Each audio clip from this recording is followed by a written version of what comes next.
Imagine a blood-soaked valley in ancient Persia, year 480 BC. The sun rises over the narrow pass of Thermopylae, casting long shadows across mountains that have witnessed countless battles. But today, something different happens, something that defies all historical records. 3 massive war elephants appear on the horizon, but they're not carrying Persian soldiers. They're transporting something far more terrifying. 300 Spartan warriors, the most elite fighting force ever created by human civilization, mysteriously transported to face their ultimate test. The mission: hold this strategic pass against 10,000 Persian Immortals, the Emperor's personal guard, for exactly 7 days. If they succeed, the course of Western civilization changes forever. If they fail, darkness swallows the ancient world. Drop a comment right now.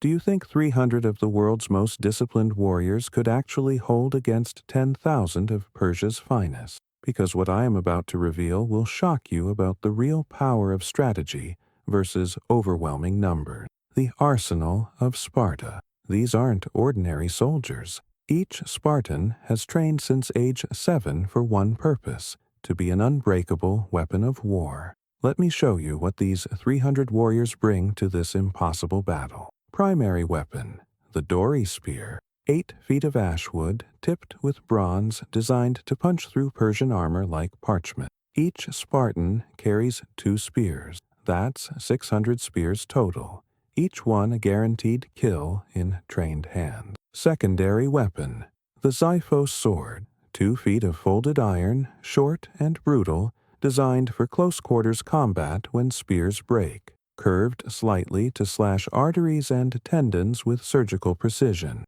The Hoplon shield. 3 feet of layered bronze and wood, weighing 30 pounds. But it's not just defense, it's a weapon. Spartans use shield edges to crush faces, break necks, and create an impenetrable wall called the Phalanx. Their armor: bronze cuirass protecting chest and back, bronze greaves on shins, Corinthian helmet covering everything except eyes and mouth. Total protection weight: 70 pounds. They train with this weight from childhood.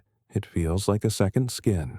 But the real weapon is something you can't see: Spartan discipline. These warriors have been beaten, starved, and broken down since childhood, then rebuilt into a single unified consciousness. When one Spartan moves, all 300 move as one organism. Comment below if you're starting to see how discipline and unity can overcome massive numerical disadvantage. Because this principle applies to every battle you face in life. The Persian Immortals, the endless wave. Now let's look at what the Spartans face. The Persian Immortals aren't called immortals because they can't die. They're called immortals because when one falls, another immediately takes his place.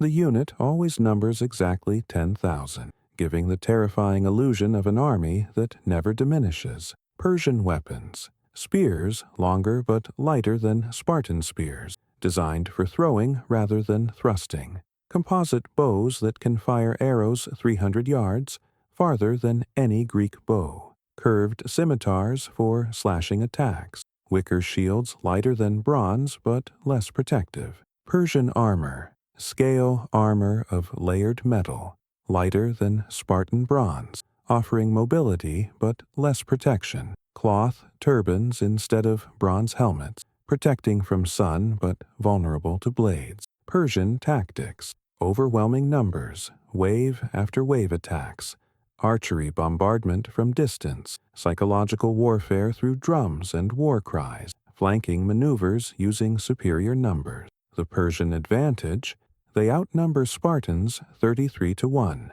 They have cavalry, camels, and war elephants. They control supply lines stretching across the empire. They can rotate fresh troops while Spartans have no reinforcements. But they have one critical weakness. They're not fighting for themselves. They're fighting for an emperor's glory. Spartans are fighting for something far more powerful: the survival of their way of life. Day 1. The blood harvest begins. Dawn breaks on the narrow pass. The 300 Spartans form their legendary Phalanx formation, shields locked edge to edge, creating a bronze wall 150 feet wide and 10 men deep. Their spears protrude from the wall like iron thorns. The Persian commander, General Hydarnes, surveys the small Greek force and laughs. They sent 300 men against the Immortals? This will be over before the sun reaches its peak. He orders the first wave. 2,000 Immortals advance. The Persians march in loose formation, confident in their numbers. At 100 yards, they stop and unleash a storm of arrows. The sky darkens with 2,000 arrows flying toward the Spartan position. The Spartans don't break formation. They don't panic. They simply raise their shields in perfect unison, creating a bronze roof. Arrows clatter harmlessly against the Hoplon wall. Not a single Spartan falls. "Advance!" shouts King Leonidas, the Spartan commander. The Phalanx moves forward, slow and inexorable like a bronze glacier, each step perfectly synchronized. At 30 feet, the Persians realize their mistake. They're facing a formation they've never encountered before. They try to scatter, but it's too late. The Spartan spears strike like bronze lightning.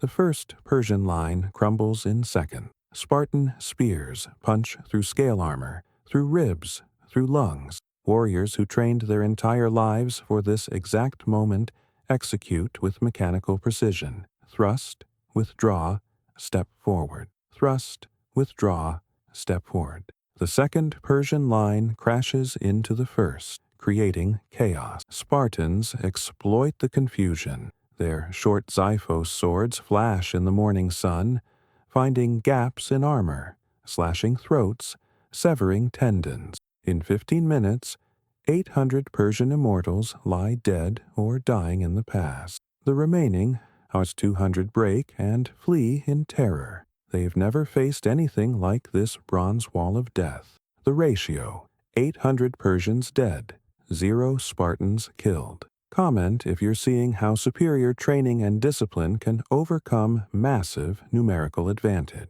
General Hydarnes stares in disbelief. He's lost 40% of his first wave without killing a single Spartan. He sends a message back to Emperor Xerxes. The Greeks fight like demons. Send more Immortals. But the Spartans know this is just the beginning. Their strategy is simple but devastating. Make every Persian attack so costly that even with 10,000 men, the Persians will break psychologically before the Spartans break physically. King Leonidas walks among his men. Remember your training. The Phalanx is unbreakable as long as we maintain formation. Every Persian that enters this pass must pay with his life. We don't fight for glory. We fight for every Greek behind us who depends on us holding this pass. Day 2. The wave breaks against the rock. Dawn arrives with a sight that would break lesser men. 4,000 Persian Immortals advancing in organized formation, learning from yesterday's disaster. Behind them, war elephants trumpet, psychological weapons designed to terrorize. The Persians try a new tactic. Archers advance to 200 yards and unleash volleys of arrows, 4,000 arrows per minute raining down on the Spartan position. The arrows are so numerous they literally darken the sun. A young Spartan warrior named Dienekes laughs and shouts, "Good, then we'll fight in the shade." The Spartans raise their shields again, arrows clattering harmlessly against bronze. But the Persians aren't stopping the arrow barrage. They're using it to cover an advance. While Spartans shelter under shields, Persian infantry rushes forward, hoping to catch them vulnerable. It's a good tactic against normal soldiers. Against Spartans, it's suicide. The moment Persian boots hit 30 feet, Spartans drop shields and explode forward with spears extended. The Persian front line disintegrates. The war elephants charge, massive beasts weighing 5 tons each, unstoppable in open ground. But the narrow pass is only 50 feet wide. The elephants can't maneuver. Spartan spearmen target the elephants' eyes and vulnerable underbellies. One elephant goes down, blocking the pass with its massive corpse. The other two panic and turn back, trampling their own soldiers. Chaos erupts in the Persian ranks. Spartans press forward, their phalanx grinding through the confused Persian mass like a meat grinder. Every step forward leaves a carpet of dead and dying immortals. By midday, 1,600 more Persians are dead. The Spartans rotate their front line for the first time, bringing fresh warriors forward while those who fought rest in the rear. It's a system perfected through centuries of Spartan warfare. Tell me in the comments, are you starting to understand that discipline and system always defeat chaos and numbers? This applies to your personal battles too. General Hydarnes sends another message to Xerxes. The Spartans cannot be broken by direct assault. We need a new strategy or we'll lose the entire immortal guard. But Xerxes is furious. He's the god king, ruler of the largest empire in the world. He will not be stopped by 300 Greeks. He orders Hydarnes to throw 5,000 immortals at the pass tomorrow with explicit orders: break the Spartan, or don't come back alive. Night falls on the second day. The Spartans tend their wounds, sharpen their weapons, and eat their ration: olive oil, hard bread, and wine. They know tomorrow will be the greatest test. King Leonidas gathers his 300. Brothers, we've killed over 2,400 Persians in 2 days. We've lost 3 men to wounds. The Persians are learning we cannot be beaten by direct assault. Tomorrow they'll try something desperate. Stay in formation. Trust your shield, brother. And remember, we are Spartan. We do not retreat. We do not surrender. We hold. Day 3. The hammer falls. The third dawn brings terror. 5,000 Persian immortals mass at the entrance to the pass. Behind them, Persian engineers have built siege towers on wheeled platforms, attempting to create height advantage for archers. The Persian plan: overwhelm through pure mass. 5,000 men attacking simultaneously, while archers rain death from siege towers. It's the largest assault yet. The Spartans respond by narrowing their formation, creating a bottleneck only 30 feet wide. The Persians might have 5,000 men, but only 20 can attack the front line at any moment. The Persian charge begins.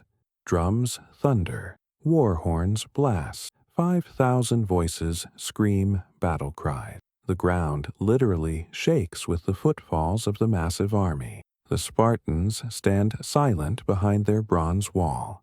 Not a single warrior moves. They're conserving energy, letting the Persians exhaust themselves with the charge. At 100 yards, Persian archers from siege towers unleash. Arrows rain down at a steep angle, trying to go over the Hoplon shields. Several find gaps. 4 Spartans fall with arrows in necks and legs, but the phalanx doesn't break. The fallen warriors are immediately dragged back by rear ranks. Fresh warriors step into the gaps. The bronze wall remains unbroken. At 20 feet, King Leonidas roars, "Spartans, what is your profession?" The 300 respond as one voice, "HAROOH, HAROOH, HAROOH." The Spartan war cry echoes off the mountain, a sound that freezes Persian blood. The collision is apocalyptic. 5,000 Persians slam into 300 Spartans.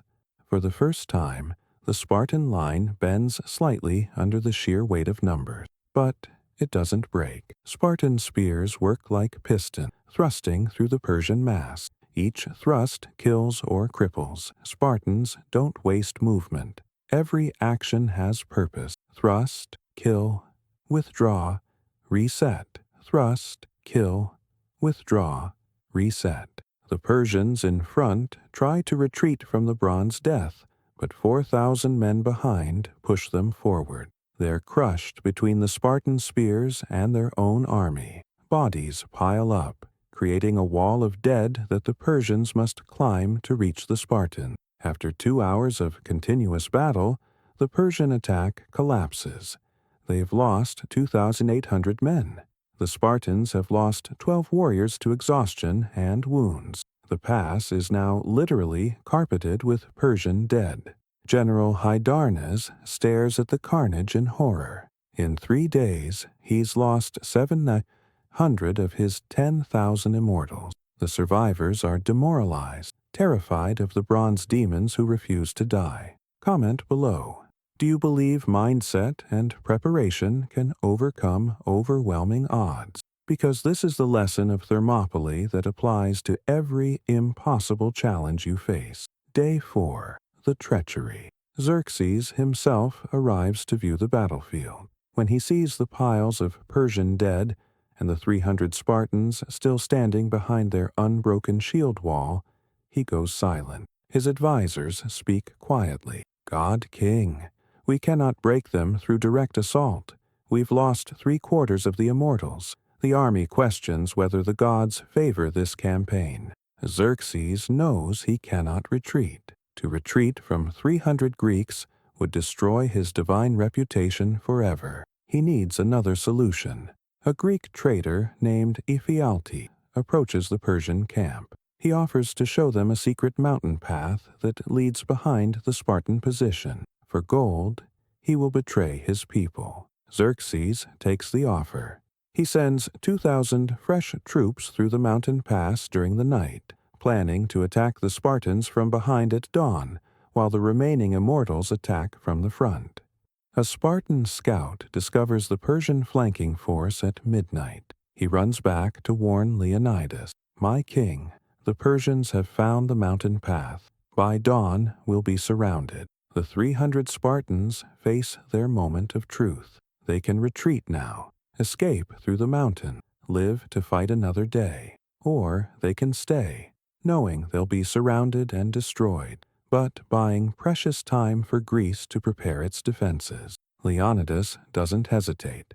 We are Spartans. We were born to stand. We will make our stand here. Every hour we hold gives Greece another hour to prepare. Our deaths here will inspire Greece to unite against Persia.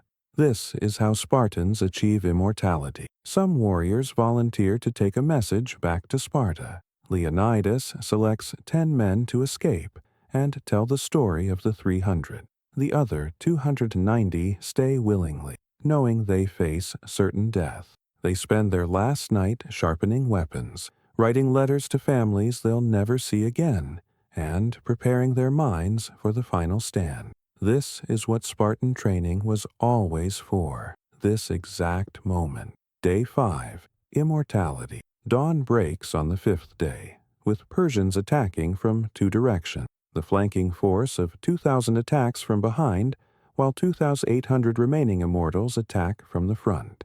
The 290 Spartans are now truly surrounded. King Leonidas reorganizes into a circle formation, shields facing outward in all directions. It's a defensive formation that can't advance, but it's nearly impossible to break. The Persians attack from all sides simultaneously. Arrows rain down from every direction. Spartans can't fully protect against attacks from 360 degrees. Warriors begin falling to arrow wounds. But even wounded, Spartans fight. A warrior with an arrow through his shoulder continues thrusting his spear. Another with a leg wound props himself against his shield and stabs at Persian legs. They refuse to die easy. The circle shrinks as warriors fall. 290 becomes 250, then 200, then 150. The Persians are winning through attrition, but every dead Spartan costs 10 Persian lives. King Leonidas fights like a demon, his bronze armor covered in Persian blood.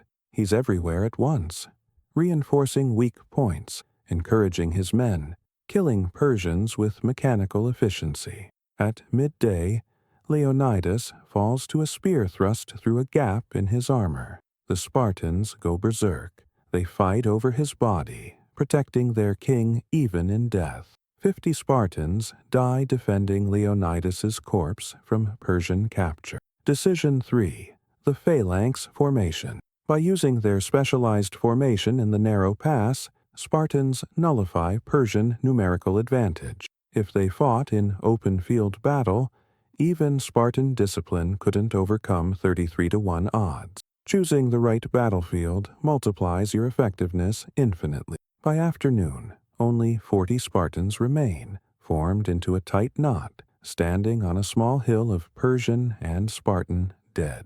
They're out of spears, fighting with swords. Many have lost their shields. Some fight with bare hands and broken weapons. The Persians stop direct attacks. They've learned that even dying Spartans kill. Instead, they stand back and unleash arrow volleys. The 40 Spartans fall one by one, each dying on his feet, facing the enemy. The last Spartan standing is a young warrior named Aristodemus. He's wounded in 3 places, bleeding heavily, barely able to stand. He plants his broken spear in the ground, raises his battered shield one final time, and screams the Spartan war cry, "HAROOH!" 100 arrows strike him simultaneously. He falls forward, dying the way every Spartan dreamed, on his feet, facing the enemy, undefeated in spirit even as his body fails. Silence falls over the past. 290 Spartans are dead, but 6,200 Persians lie dead around them. The ratio is staggering. Each Spartan killed 21 Persians before falling. General Hydarnes walks through the carnage, looking at the Spartan dead. Every single one died, facing forward, weapons in hand. Not one retreated, not one surrendered, not one died on his back. He turns to Xerxes and speaks the truth that will echo through history. God King, we won this battle, but the Greeks won something greater. They proved that free men fighting for their homes are worth 10 slaves fighting for an emperor's glory. This victory cost us the war. Comment below if you understand the deeper lesson. It's not about winning every battle. It's about how you fight that determines your immortality. The aftermath. 3 finalities. Let me show you the 3 ways this story reverberates through history. Ending 1. The Pyrrhic victory. 70% probability. Persia wins the Battle of Thermopylae but loses the war. The sacrifice of the 300 inspires all of Greece to unite against Persia.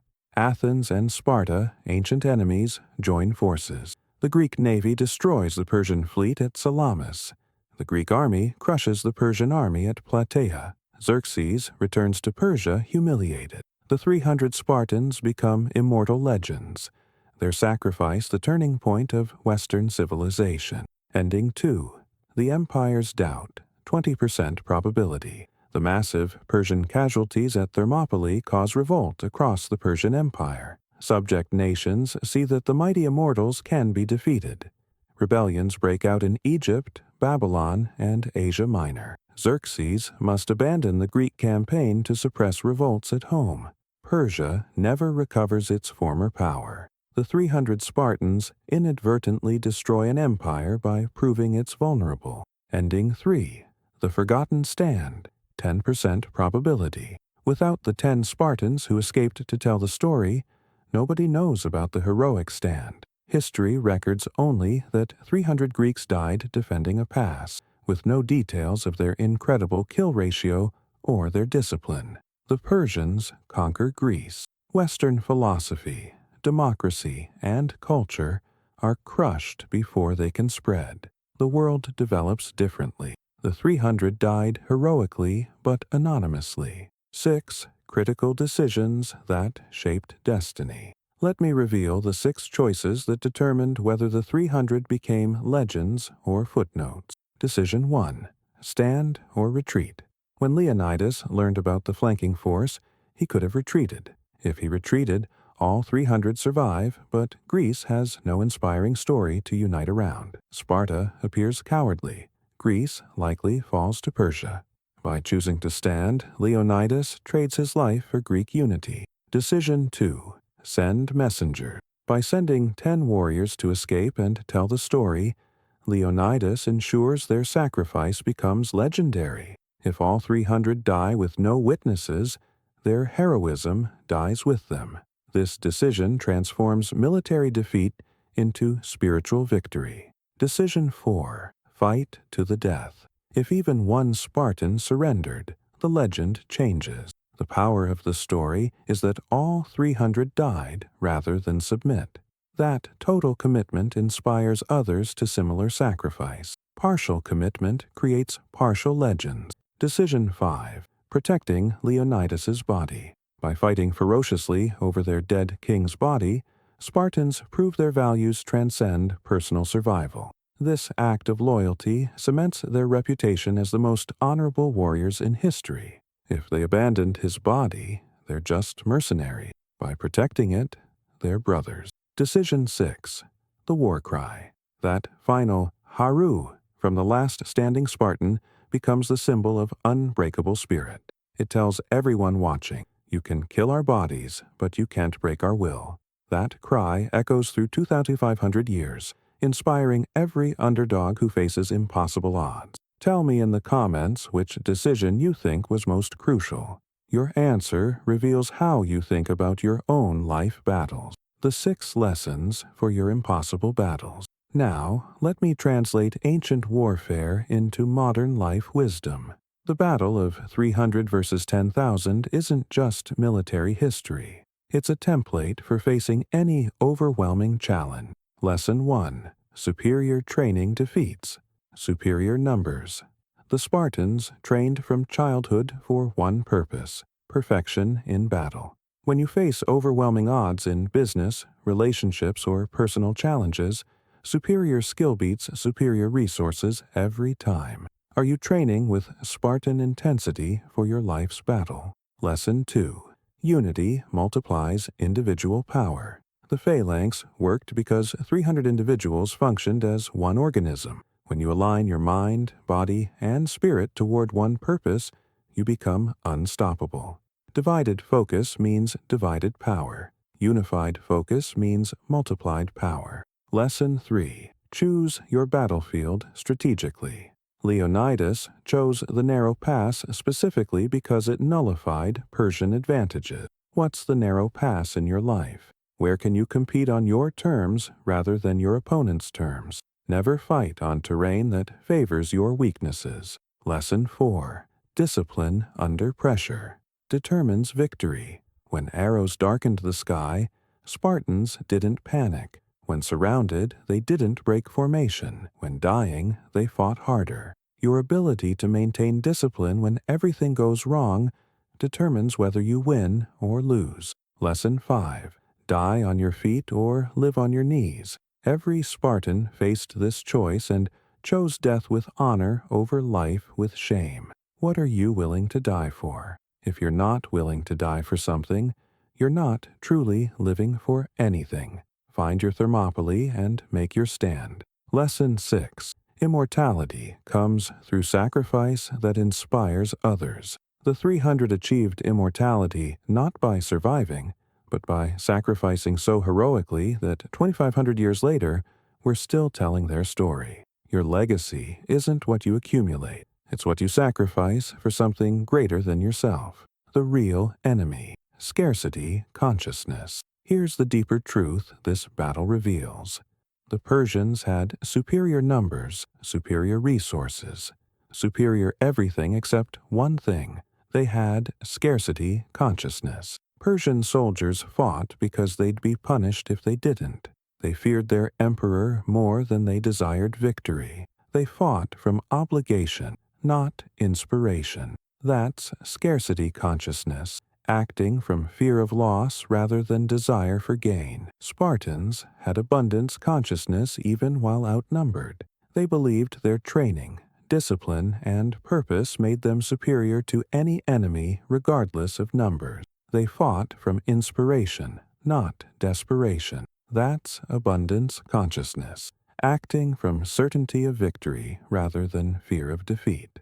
This same battle plays out in your mind every day. Your inner Persian army is your scarcity thoughts. I don't have enough money, enough time, enough talent, enough connections. Your inner Spartan is your abundance consciousness. I have everything I need. I'm trained for this. I can overcome any odds through discipline and strategy. Which army are you feeding with your daily thoughts? Comment below honestly, because your answer determines your destiny. The modern application, your 300 versus 10,000 battle. Let me make this practical for your life right now. You're facing your own impossible odds. Maybe it's building a business when you have no money. Maybe it's overcoming an illness. Maybe it's escaping poverty. Maybe it's healing a broken relationship. Whatever it is, you're 300 facing 10,000. Here's your strategy, directly from Thermopylae. First, identify your narrow pass. Where can you compete that nullifies your opponent's advantages? If you're building a business with no money, compete on service quality, not marketing budget.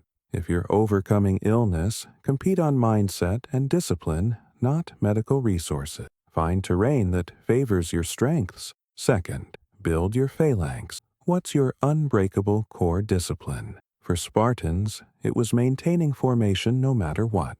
For you, it might be daily meditation, physical training, skill development, or relationship building. Choose one discipline and make it non-negotiable. Third, accept your mortality. The Spartans fought with total commitment because they accepted death was possible. When you accept that failure is possible but commit to fighting anyway, you unlock a level of intensity that half-committed people never access. Stop trying to avoid risk. Accept risk and fight anyway. Fourth, make your stand public. The 300 sent messengers specifically to tell their story. When you publicly commit to your impossible goal, you transform private battle into public inspiration. Others will watch your stand and find courage for their own battles. Fifth, fight with mathematical efficiency. Spartans didn't waste energy on flashy moves or emotional reactions. Every action had calculated purpose. In your battle, eliminate wasted motion. Focus only on actions that directly advance your mission. Sixth, die on your feet. If you're going to fail, fail while giving everything. Fail while maintaining your principle. Fail while inspiring others. That kind of failure transforms into victory because it creates legends that outlive you. The verdict: can you be the 300? So, here's the final question. Can you actually stand like the 300 against your 10,000? Can you maintain discipline when everything goes wrong? Can you fight with total commitment when odds are overwhelming? Can you sacrifice comfort for glory, safety for immortality? The answer is yes, but only if you're willing to train like a Spartan, think like a Spartan, and, when necessary, die like a Spartan. Not physical death, but death of your old limiting self, death of your excuses, death of your victim mentality, death of your scarcity consciousness. Most people choose to live like Persians, following orders, seeking safety, avoiding risk, dying as forgotten numbers. A few choose to live like Spartans, setting impossible standards, facing overwhelming odds, dying as immortal legends. Comment below which you choose, not which you want to choose, which you actually choose, because your choice determines everything. If this story awakened your inner Spartan, share it with 3 people facing impossible odds. The 300 stood together. Your tribe needs to stand together. Subscribe if you're committed to Spartan discipline in your life's battles. We'll explore more historical battles that teach modern life lessons. Final truth: the battle of 300 versus 10,000 never ended. It replays every time someone faces impossible odds and chooses to stand anyway. It replays every time discipline defeats numbers. It replays every time quality overcomes quantity. That battle is happening in your life right now. You are the 300. Your challenges are the 10,000. The question isn't whether you'll face overwhelming odds. The question is how you'll face them. Will you retreat to safety? Or will you plant your shield and roar, "HAROOH!" Your Thermopylae is waiting. Your narrow pass is calling. Your immortality is yours to claim. The only question remaining is, are you Spartan enough to stand? Until the next battle lesson, stand like a Spartan. fight like a Spartan, and, when necessary, die like a Spartan. Because that's how mortals become immortal. That's how defeats become victories. That's how 300 defeats 10,000 through sheer force of will. History remembers the 300. Will it remember you?